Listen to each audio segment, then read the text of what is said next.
So yung mga brads, bumili tayo ng Godox V1. This is a flash. Unbox natin. So meron siyang charging cable. C-type siya.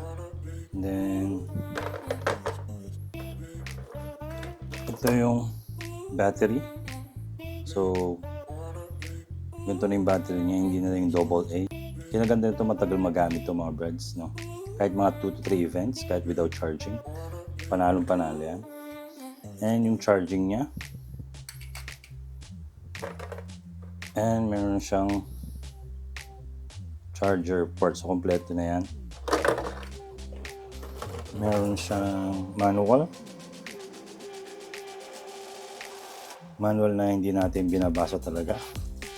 Kukulit no? Hindi binabasa. And mga products nila, if you want in the future, gusto mong bumili ng mga products nila, at least you have an idea kung anong mga line of products nila.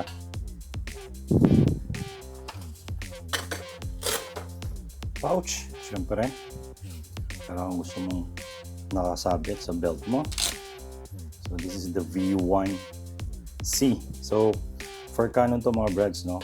Yung C na yan represent Canon. So S for Sony. So nagkaka-differentiate lang naman yan dito sa mount niya. So kung bibili ka ng Canon, ganito yung ano niya. Pag Sony, iba yung pinaka-mount niya. Okay?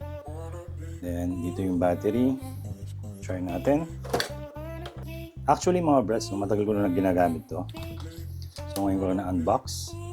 Kung sinaksak mo yan, may on and off siya. Pinaganda to on and off, hindi na yung long press sa katulad ng ibang flash. And pinaganda to yung lock niya. So ganun na siya, hindi siya yung niro-roll mo pa yung dito niya para mag-lock dun sa camera. So this is the V1. On natin. And there you go. So multi on. Meron siyang ETTL. Meron siyang manual. Multi. Ganito may lamp rin pala siya, no?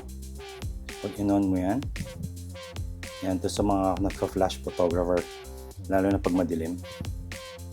Pwede nyo gamitin to as your light do sa subject para makapag-focus yung camera mo. Medyo madami siyang function in a way. So medyo nakakalito pa siya ng konti. Pero once na pag-aralan mo siya. So yung pag naka-orange yan, it means na nakasync ka dun sa trigger mo. Pag naka-blue yan, manual lang yan. Okay, so this is the Godox V1.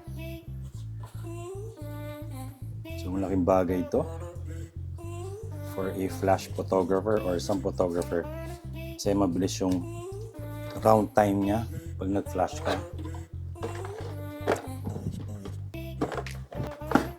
So that's it.